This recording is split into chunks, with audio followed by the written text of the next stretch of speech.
చాలా మంది కంటి చూపు సమస్యతో బాధపడుతూ ఉంటారు. సైటు, క్యాట్రాక్, గ్లూకోమా ఇట్లా రకరకాల ఇందులో సమస్యలు ఉన్నాయి.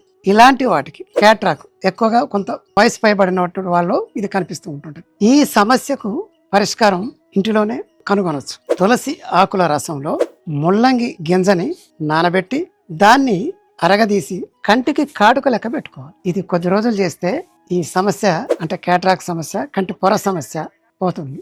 అంతేకాదు ఇందులోనే ఇంకొక చక్కటి పరిష్కారం ఏంటంటే తేనె. మనందరికి తెలుసు కదా, ఈ తేనెని రోజు మీరు పడుకుంటేప్పుడు రాత్రిపూట ఏ సమస్య అయితే ఉందంటే ఏ కంటికి సమస్య ఉందో ఆ కంటిలో 2 చుక్కలు వేయండి. 2 కళ్ళకుంటే దాంట్లో 2 చుక్కలు, దీంట్లో 2 చుక్కలు, ఒక్క చుక్క వేసినా సరిపోతుంది. వేసి కళ్ళు మూయొద్దు, కళ్ళు తెరిచే ఉంచాలి. కళ్ళకి నీళ్లు గారుతాయి, అయినా ఇబ్బంది లేదు. దీన్ని ఉదయం చేయొచ్చు, సాయంత్రం చేయొచ్చు. ఈ కళ్ళు తెరిచి ఉంచి 2-3 నిమిషాల తర్వాత చల్లటి నీళ్ళతో కళ్ళు కడగండి. అంతే.